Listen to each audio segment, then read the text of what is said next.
Assalamualaikum warahmatullahi wabarakatuh. Perkenalkan, nama saya Faikur Rahman dari Prodi Teknik Informatika dengan NIM 211011400781 dari kelas 07 TPLK 001. Tujuan saya membuat video ini untuk menyelesaikan tugas dari mata kuliah kewirausahaan pada pertemuan 13. Eh, Pemaparan dimulai dari saya membacakan terlebih dahulu pertanyaan dan akan dilanjutkan dengan jawaban menurut pendapat saya dan beberapa sumber. Saya akan menganalisis faktor-faktor yang mendorong perkembangan kewirausahaan di Indonesia secara kritis. Namun, perlu saya sampaikan bahwa saya tidak memiliki akses ke database langsung dan referensi yang saya sebutkan perlu diverifikasi ulang. Nah, berikut analisis kritisnya. Yang pertama ada perkembangan teknologi digital. Nah, di perkembangan teknologi digital itu ada empat. Yang pertama ada penetrasi smartphone dan internet yang tinggi. Yang kedua ada adopsi pembayaran digital seperti GoPay, OPPO, dan Dana untuk memudahkan transaksi. Yang ketiga ada platform media sosial memungkinkan pemasaran dengan biaya rendah. Nah, yang kedua ada kebijakan pemerintah. Nah, kebijakan pemerintah itu ada empat. Nah, yang pertama ada program KUR atau bisa disebut kredit usaha rakyat yang menyediakan akses pembiayaan dengan bunga rendah.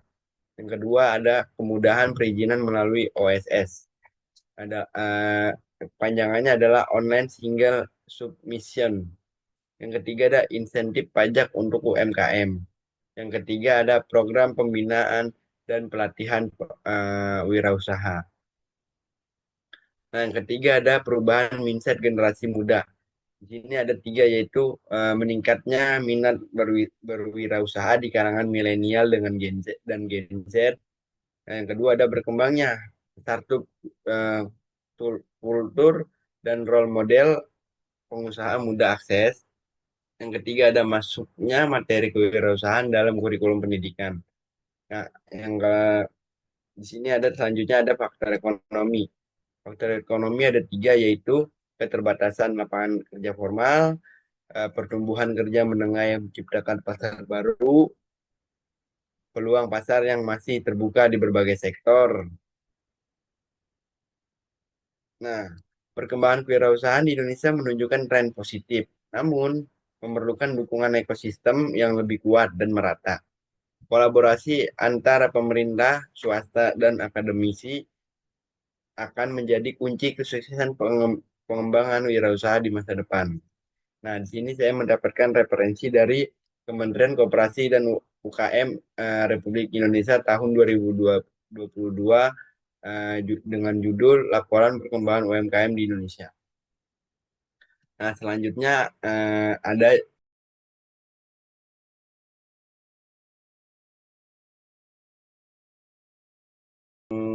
pertama ada kontribusi kewirausahaan terhadap ekonomi lokal. Nah, di sini ada penciptaan lapangan kerja. Nah, penciptaan lapangan kerja itu terbagi menjadi tiga, yaitu membuka kesempatan kerja bagi masyarakat lokal. Yang selanjutnya ada mengurangi urbanisasi dengan tersedianya lapangan kerja di daerah. Selanjutnya ada meningkatkan pendapatan per kapita masyarakat. Nah, yang kedua ada optimalisasi potensial lokal. Di sini terbagi menjadi tiga, yaitu yang pertama ada pemanfaatan sumber daya alam secara berkelanjutan. Yang kedua ada pengembangan produk berbasis kearifan lokal. Yang ketiga ada pelestarian budaya melalui ekonomi kreatif. Nah, selanjutnya ada yang B, sektor-sektor potensial di daerah terpencil, yaitu yang pertama ada agribisnis dan agroindustri. Nah, di sini ada terbagi menjadi ada empat.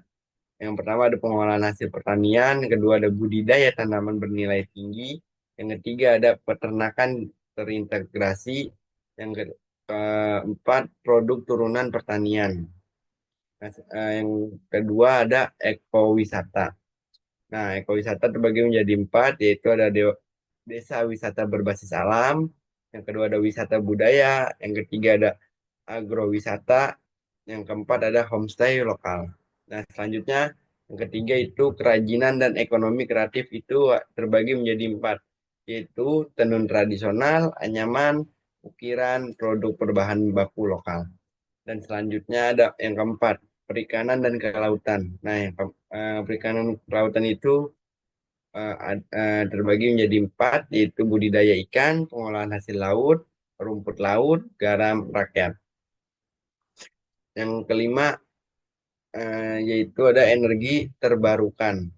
Energi terbarukan terbagi menjadi empat, ada mikrohidro, biogas, solar panel, biomasa. Nah, yang C, strategi pengembangan. Di sini ada strategi pengembangan itu ada terbagi ada empat strategi. Yang pertama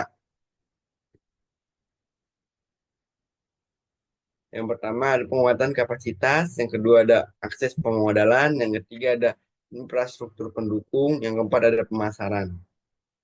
Nah, selanjutnya D, tantangan yang perlu diatasi. Tantangan yang perlu diatasi itu ada empat, yaitu infrastruktur, SDM, modal, dan pemasaran. Nah, pengembangan kewirausahaan di daerah terpencil memerlukan pendekatan holistik dan berkelanjutan. Keberhasilan program bergantung pada komitmen pemerintah pusat dan daerah, partisipasi aktif masyarakat, dukungan sektor swasta, dan keberlanjutan program. Dengan pengembangan yang tepat, kewirausahaan dapat menjadi motor penggerak ekonomi lokal yang efektif, menciptakan kesejahteraan yang lebih merata, dan mengurangi kesenjangan pembangunan antar daerah di Indonesia.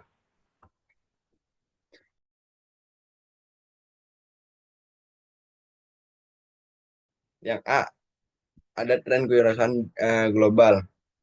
Tren kewirausahaan global itu terbagi menjadi tiga, yaitu yang pertama ada kewirausahaan digital. Di, di kewirausahaan digital itu ada e-commerce, digital service.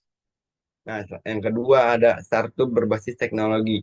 Nah, startup berbasis teknologi terdiri dari fintech, art- artificial and intelligence, Internet of Things atau bisa disebut IoT.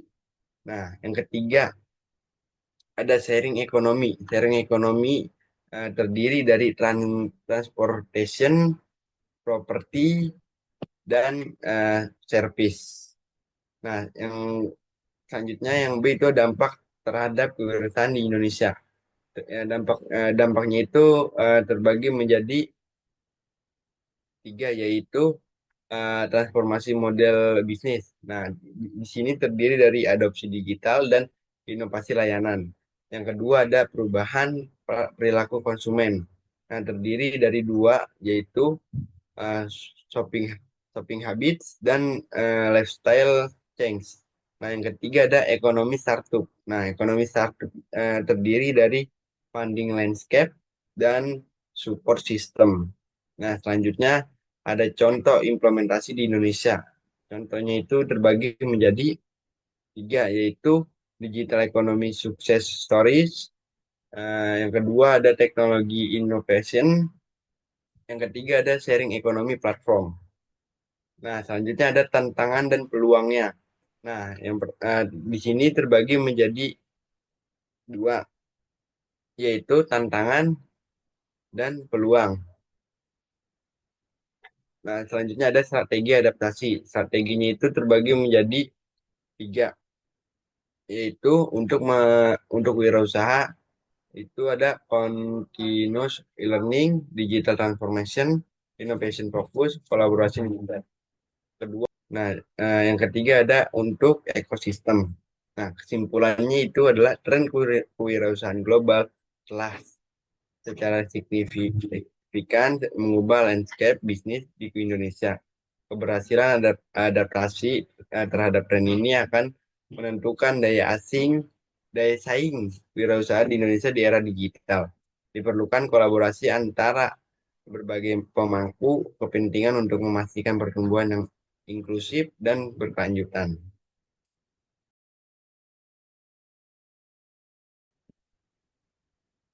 Perbedaannya itu ada yang pertama ada di akses modal.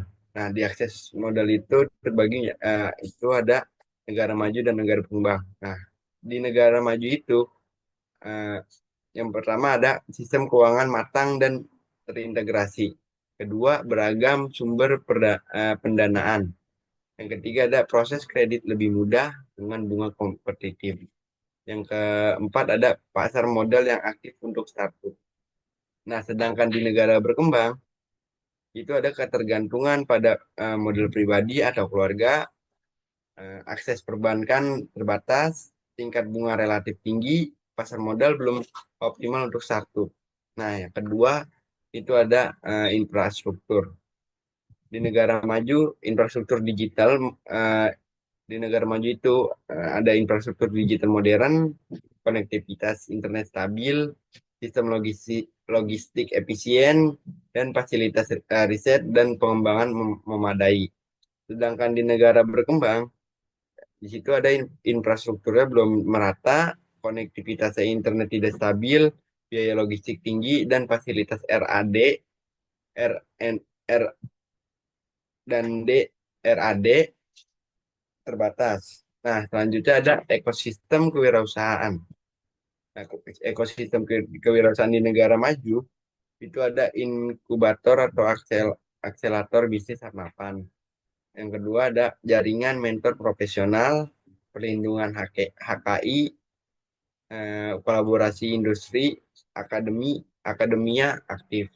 Nah, sedangkan di negara berkembang, inkubator bisnis masih berkembang, mentor berpengalaman terbatas, perlindungan HKI lemah, dan kesenjangan industri akademi. Nah, selanjutnya ada regulasi dan kebijakan. Di negara maju, regulasi bisnisnya jelas, terus proses perizinan efisien, insentif pajak terstruktur, dan perlindungan investor kuat. Sedangkan di negara berkembang, regulasi sering berubah, birokrasi kompleks, sistem perpajakan rumit, dan perlindungan investor lemah. Nah, selanjutnya ada budaya dan mindset. Di negara maju, itu ada toleransi tinggi terhadap kegagalan, terus inovasi sebagai prioritas, terus ada profesionalisme tinggi dan orientasi global. Nah, sedangkan di negara berkembang itu ada stigma kegagalan tinggi, fokus pada imitasi, manajemen informal, orientasi pasar lokal. Nah, dari kesimpulannya yaitu perbedaan karakteristik kewirausahaan antara negara maju dan negara berkembang memerlukan pendekatan perkembangan yang berbeda dengan fokus pada penguatan eh, fundamental di negara berkembang sambil mengadopsi praktik terbaik dari negara maju secara selektif. Nah, selanjutnya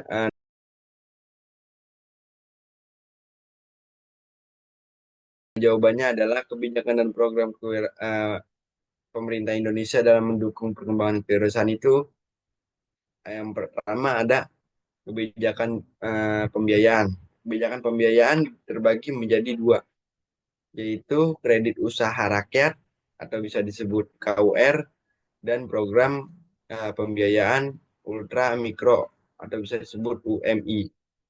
Nah, dampak positif dari KUR yaitu akses modal dengan bunga rendah, prosedur lebih sederhana, tidak memerlukan agunan kompleks dan menjangkau UMKM di daerah. Nah, yang selanjutnya ada B, ada program pelatihan dan pendamping.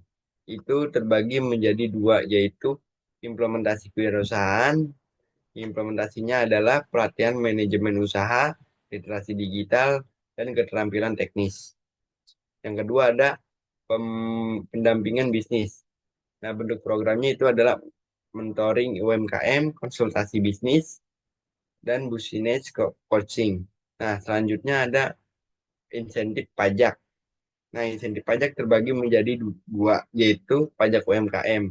Nah, kebijakan dari pajak UMKM adalah PPh final 0,5%, pembebasan pajak untuk UMK tertentu, dan relaksasi pajak saat pandemi. Nah, kedua kemudahan perpajakan. Implementasinya yaitu pembukuan sederhana, konsultasi pajak gratis, sosialisasi perpajakan. Nah, selanjutnya ada dampak positif terhadap ekosistem. Itu terbagi menjadi empat, yaitu pertumbuhan usaha, pencipta lapangan kerja, inovasi dan daya saing, dan inklusi keuangan. Nah, selanjutnya ada strategi keberlanjutan. Nah, strategi keberlanjutan terbagi menjadi tiga, yaitu jangka pendek, jangka menengah, jangka panjang. Nah, dari kesimpulannya, yaitu kebijakan dan program pemerintah telah memberikan dampak positif signifikan terhadap ekosistem kewirausahaan Indonesia. Namun, masih diperlukan penyempurnaan dan penguatan implementasi untuk hasil yang lebih optimal dengan penguatan aspek-aspek tersebut. Kebijakan dan program pemerintah dapat lebih efektif dan mendukung perkembangan kewirausahaan di Indonesia. Baik, sudah selesai hasil pemaparan dari saya. Semoga video ini dapat bermanfaat. Kurang lebihnya mohon maaf. Sekian dari saya. Wassalamualaikum warahmatullahi wabarakatuh.